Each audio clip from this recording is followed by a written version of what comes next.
नमस्कार, आप देख रहे हैं प्राथमिक क्षेत्रों के विकास को समर्पित हमारा ये कार्यक्रम कृषि दर्शन, जिसमें हम कोशिश करते हैं कि नए बदलावों से आपको अवगत करा सकें और आप समय के हिसाब से विकास की सीढ़ियां चढ़कर सफलता की श्रेणी तक पहुंच सकें। तो चलिए, कार्यक्रम की आज की कड़ी में भी कुछ ऐसी ही कोशिश करेंगे हम, लेकिन सबसे पहले देखेंगे अपना पहला सेगमेंट, खबरें खेती की।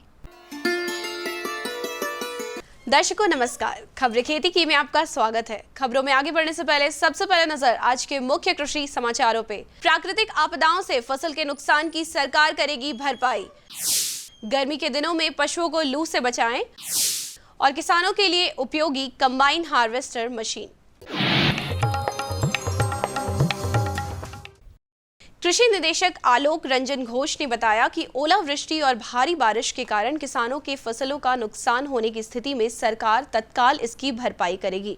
उन्होंने इस योजना की जानकारी दी, जिसके लिए किसान फसल नुकसान की भरपाई का आवेदन कर सकते हैं। उन फसल नुकसान वाले क्षेत्र का रिपोर्ट के आधार पर उसे सत्यापन कर डीबीटी के माध्यम से किसानों को राशि दी जाएगी। ऐसे सभी किसान जिनकी ओलावृष्टि में क्षति हुई हो, उनको मौका दिया था, अवसर दिया था ऑनलाइन अप्लाई करने के लिए, ताकि असेसमेंट किया जा सके और उनको आवश्यक राज्य सरकार की तरफ से जो सहयोग मिलता है वो दिया जा सके। इसमें कुल 1,15,000 आवेदन अब तक प्राप्त हुए हैं समयावधि में, और हम लोग उसकी वेरिफिकेशन का कार्य वर्तमान में कर रहे हैं। पशुपालक भाई बहनों, इन दिनों गर्मी अपने चरम सीमा पर है। लू और गर्मी से बचाने के लिए अपने पशुओं को समय समय पर पानी पिलाने की कोशिश अवश्य करें, जिससे डिहाइड्रेशन से उनका बचाव किया जा सकता है।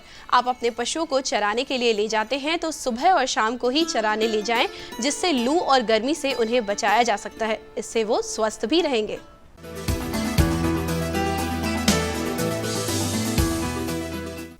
सफलता की इस महत्वपूर्ण कड़ी में आज हमसे जुड़ रहे हैं ग्राम मझौली, जिला पट्टा के प्रगतिशील किसान पप्पू यादव। इन्होंने केंद्र सरकार के द्वारा चलाए जा रहे मत्स्य संपदा योजना के अंतर्गत मत्स्य पालन कर लागत मूल्य से दोगुना मुनाफा प्राप्त किया है। इनका कहना है कि इस व्यवसाय से बच्चों की पढ़ाई लिखाई के साथ साथ पूरा घर चलता है। राज्य की गर्मा फसलों में धान की खेती प्रमुख रूप से किसान करते हैं। ऐसे में सही प्रभेद का चयन भूमि के अनुसार किया जाना जरूरी रहता है। जैसे कि मध्यम भूमि वालों के लिए सबौर सुरभि प्रभेद अच्छी है। इसके उत्पादन के साथ साथ इसकी गुणवत्ता भी बेहतर है।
किसान भाई बहनों, वर्तमान समय में पानी की किल्लत से पूरी दुनिया जूझ रही है। ऐसे में कृषि की उन्नति के लिए कम पानी में बेहतर उत्पादन को हासिल करने के उद्देश्य से ड्रिप इरिगेशन तकनीक का प्रयोग आपके लिए बेहद लाभकारी साबित हो सकता है। इस तकनीक द्वारा पाइपों से पानी सीधे पौधों की जड़ों तक पहुंचता है, जिससे कि पौधों को भरपूर नमी भी मिल पाती है और दूसरी तरफ पानी की बचत भी होती है।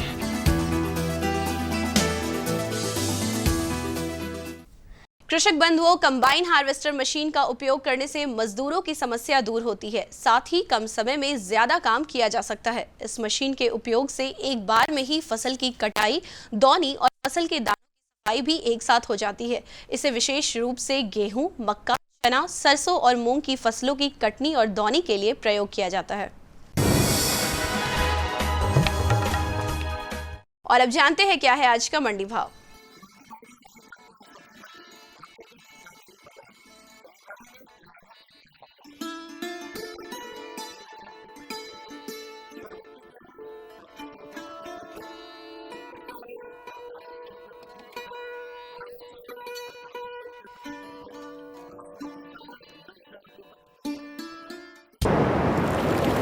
और अब समय है मौसम पूर्वानुमान का।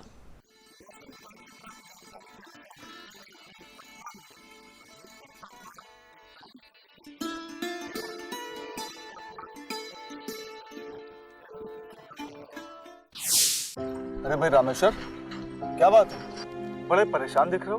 सोच रहा था कि अभी तो हाथ पांव चल रहे हैं तो खेती कर पा रहा हूँ, कल को जब इनमें ताकत नहीं रहेगी गुजारा कैसे होगा? पेंशन से। पेंशन? हाँ, और वो भी हम जैसे किसानों के लिए। अब हम जैसे छोटे किसान भी 60 साल के होने पर 3,000 रुपए मासिक पेंशन पा सकते हैं। सच में? हाँ, चलो मैं तुम्हें दिखाता हूँ। 18 से 40 वर्ष की आयु के लघु और सीमांत किसान इस स्वैच्छिक और अंशदायी पेंशन योजना में 55 रुपए से 200 रुपए की मासिक किस्त देकर प्रवेश कर सकते हैं। भारत सरकार भी हर महीने किसान के बराबर किस्त का योगदान करेगी। कभी नहीं सोचा था कि हम जैसे किसानों की भी पेंशन का सपना कभी सच होगा। प्रधानमंत्री किसान मान धन योजना, अन्नदाता के परिश्रम को संबल, पेंशन से सुरक्षित उनका कर। नजदीकी जन सेवा केंद्र जाकर इस योजना से जुड़े। खबरें खेती की में नवीनतम जानकारियों से रूबरू होने के बाद और सफलता की कहानी सुनने के बाद अब बढ़ते हैं आगे, जहां अपने विशेषज्ञ से मिलने का समय हो चला है और इस भेंट वार्ता के जरिए हम जानने की कोशिश करेंगे कि कैसे करें मोटे अनाजों की वैज्ञानिक खेती। कृषि जगत से जुड़ी तमाम खबरें लिए मैं आपके सामने हूँ। जैसा कि आप जानते हैं कि हम हमेशा नए नए विषयों पर चर्चा करते हैं और विशेषज्ञों के द्वारा आपको बहुत सारी जानकारी देते हैं, जिसमें आपको कहीं जाने की ज़रूरत नहीं पड़ती और घर बैठे आप कृषि संबंधी हर जानकारी हासिल कर लेते हैं। तो आज जो हमारी चर्चा का विषय है वो है मोटे अनाज की वैज्ञानिक खेती, जिस पर बातचीत करने के लिए हमारे साथ जो हमारे एक्सपर्ट हैं वो है डॉक्टर रतन कुमार, वैज्ञानिक हैं और केबी के रोहतास से हैं। सर, आपका हमारे कार्यक्रम में बहुत बहुत स्वागत है। सबसे पहले आप हमारे किसान भाइयों को बताइए कि मोटे अनाज में कौन कौन से अनाज आते हैं। नमस्कार किसान भाइयों, मैं आपको बताना चाहूँगा कि मोटे अनाज में कुल 13 प्रजातियाँ आती हैं, परंतु 2023 में जो अंतर्राष्ट्रीय मोटे अनाज दिवस के रूप में संयुक्त राष्ट्र के द्वारा मनाया जा रहा है, इसके अंतर्गत 8 प्रजातियों को रखा गया है, जिसमें ज्वार, बाजरा, रागी, उसके बाद फिर आपको मैं कोदो, कनगी, कटनी, उसके बाद चेना और सांवा, ये 8 प्रजातियों को मोटे अनाज के अंतर्गत रखा गया है, जिसका पूरा नाम एक मिलेट्स के रूप में दिया गया है। सर, मोटे अनाज में कौन कौन से पोषक तत्व पाए जाते हैं और इसकी खेती वैज्ञानिक तरीके से कैसे की जाती है? मैं बताना चाहूँगा किसान भाइयों कि मोटे अनाज के अंतर्गत जो प्रचुर मात्रा में पोषक तत्व पाए जाते हैं, इसके अंतर्गत protein, minerals, magnesium, calcium, iron इत्यादि प्रचुर मात्रा में पाए जाते हैं तथा इसमें वसा की मात्रा कम होती है, जो हमारे शरीर के लिए बहुत ही उपयुक्त होते हैं।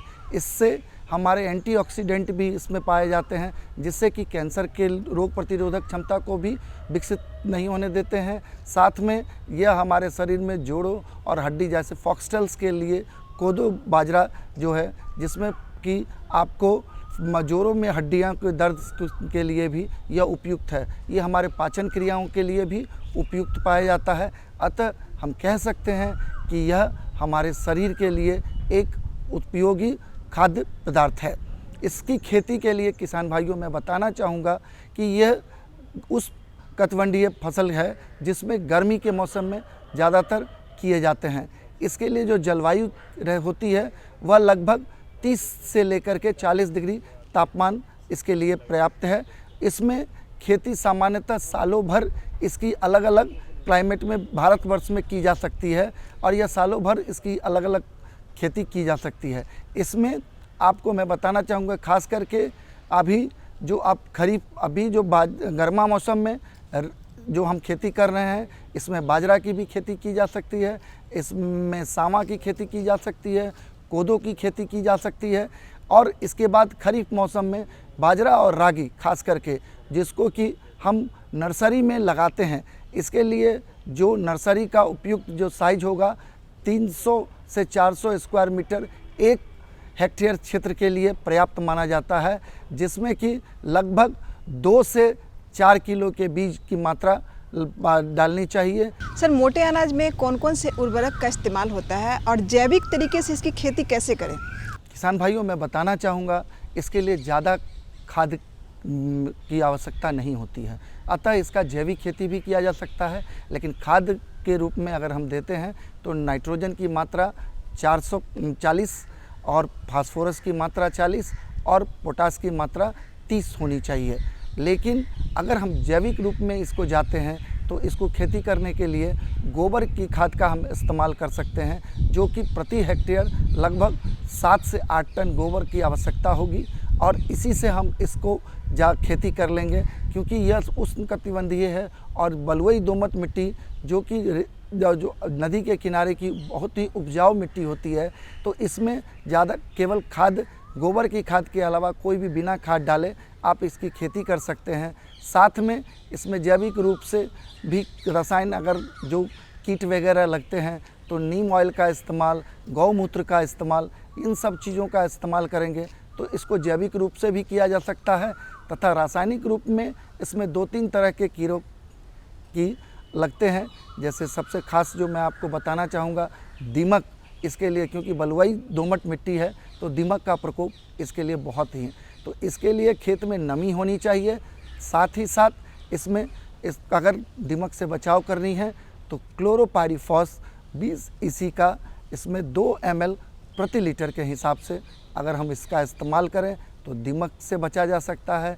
साथ में इसमें अगर तना छेदक का इस्तेमाल, अगर तना छेदक लग रहा है तो कार्बोफ्यूरान का भी इस्तेमाल हम किया जा सकता है। 1 kg प्रति हेक्टेयर के लिए 600 लीटर पानी की आवश्यकता होती है। सर, मोटे अनाज के बारे में आपने हमारे किसान भाइयों को इतनी अच्छी जानकारी दी। अब हमारे किसान भाइयों को आप चलते चलते क्या मैसेज देना चाहेंगे? किसान भाइयों, मैं एक कहना चाहूँगा कि जो सबसे बड़ी है, जान है तो जहान है, शरीर है तो सबसे बड़ी आत्मा है। और आज जो हम रासायनिक खाद खा करके और जो मोटे अनाज का अगर प्रयोग करेंगे तो बहुत से सारे बीमारियों से हम बच सकते हैं, शरीर हमारा स्वस्थ रह सकता है। तो इसको देखते हुए अगर आप पहले हमारे ज़माने में आज जो परदादा होते थे तो वो बहुत सारे सब मोटे अनाज की खेती करते थे, लेकिन आज इसका चलन कम हो गया है। जबकि मैं बताना चाहूँगा कि 1 हेक्टेयर से लगभग 30 से 40 हज़ार रुपया प्रति हेक्टेयर की आमदनी भी की जा सकती है और यह मोटे अनाज की खेती भी की जा सकती है, जिससे कि शरीर, मैंने शुरू में ही बताया कि इसमें प्रचुर मात्रा में minerals, protein, vitamins, B2, vitamin B6 है। तो इसलिए मैं आपको ये कहना चाहूँगा और सहर्ष कहना चाहूँगा कि जान है तो जहान है, इसलिए आप इसकी खेती करें। नमस्कार। रतन जी, आपने हमारे किसान भाइयों को मोटे अनाज के बारे में इतनी अच्छी जानकारी दी, इसके लिए आपका बहुत बहुत धन्यवाद। नमस्कार। प्रकृति गजब की ताकत है इसमें। बारिश की रिमझिम फुहारों को ही लीजिए, जब सही समय पर मिट्टी पर गिरें तो खेतों में किसान की मेहनत रंग लाती है।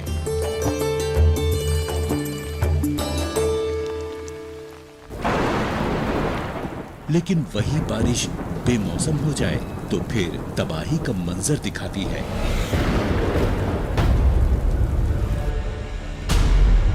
लेकिन क्यों रहे किसान के घर की खुशियां प्रकृति पर निर्भर, जब बन सकता है वो आत्मनिर्भर।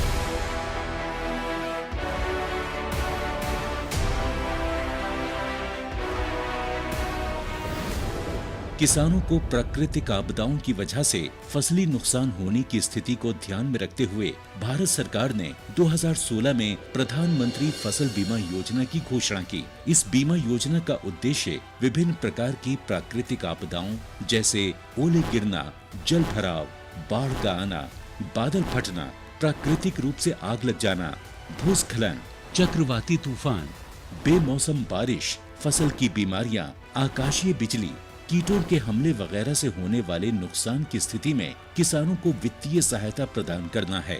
इस बीमा योजना के अंतर्गत फसल की विभिन्न अवस्थाओं को शामिल किया गया है, यानी पूरे फसल चक्र का सुरक्षा कवच। जिस दिन फसल काटकर खेत में सुखाने के लिए फैलाई, उसके अगले ही दिन मूसलाधार बारिश हो गई, सारी उपज बर्बाद हो गई।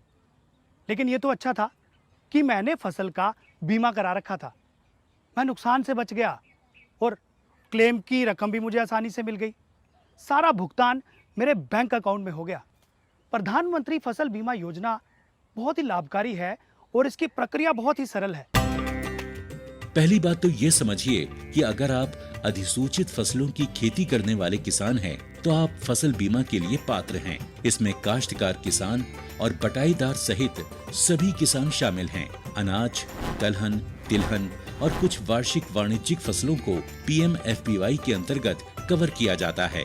ये दुनिया की तीसरी सबसे बड़ी और कामयाब फसल बीमा योजना है। केंद्र सरकार और राज्य सरकारों के अलावा 18 बीमा कंपनियां, 540 बैंक तथा 45,000 जन सेवा केंद्र प्रधानमंत्री फसल बीमा योजना को किसानों तक पहुंचाने में कार्यरत हैं। इस योजना में प्रीमियम कम होने के कारण सभी स्तर के किसान इसका लाभ ले सकते हैं।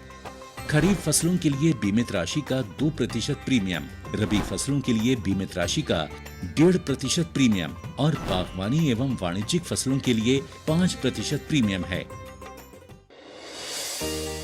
किसानों के लिए ये योजना कितनी लाभदायक है, इस बात का अंदाजा इससे ही लगाया जा सकता है कि 2016 में योजना की शुरुआत के बाद पहले 3 सालों में किसानों ने प्रीमियम के रूप में 13,000 करोड़ रुपए का भुगतान किया, जबकि अब तक फसलों के नुकसान के क्लेम के रूप में उन्हें 60,000 करोड़ रुपए मिल चुके हैं। यानी जमा राशि के मुकाबले 4.5 गुना अधिक राशि दावों के रूप में प्राप्त हो चुकी है। अब तक हर साल खरीफ और रबी के मौसम के दौरान 5 करोड़ से भी अधिक किसान इस योजना से जुड़े हैं।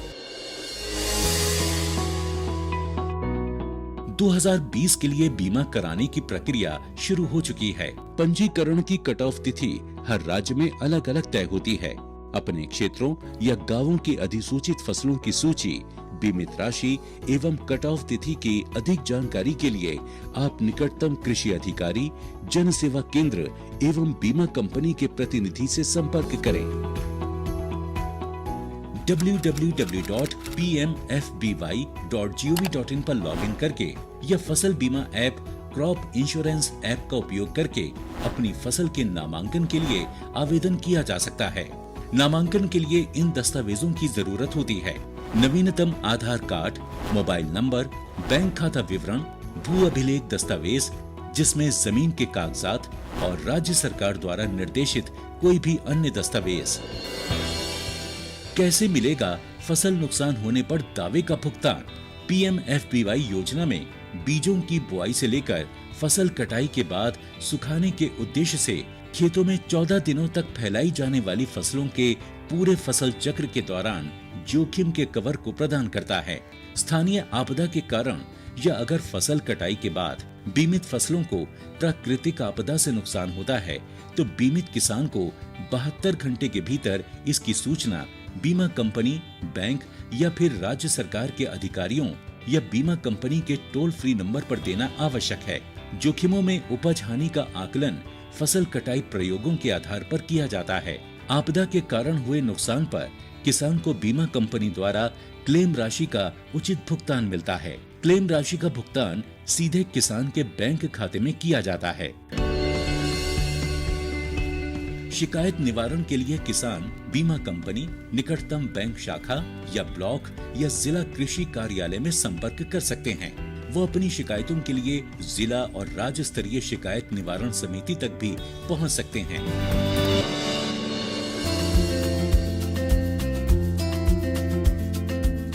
दरअसल पहले सभी ऋणी किसान जो बैंकों या वित्तीय संस्थानों से मौसमी कृषि ऋण या KCC का लाभ उठा रहे थे, उन्हें अनिवार्य रूप से इस योजना में शामिल किया जाता था। लेकिन फरवरी 2020 में किसानों के हित में नामांकन प्रक्रिया में एक बड़ा बदलाव करते हुए अब इस योजना को सभी किसानों के लिए स्वैच्छिक कर दिया गया है। प्रधानमंत्री फसल बीमा योजना किसानों को उनकी मेहनत से उगाई फसल को सुरक्षित करके देश को आत्मनिर्भर बनाने की दिशा में अहम कदम साबित हो रही है। जब किसान बढ़ेगा प्रकृति निर्भरता से आत्मनिर्भरता की ओर, तभी तो बनता है आत्मनिर्भर राष्ट्र।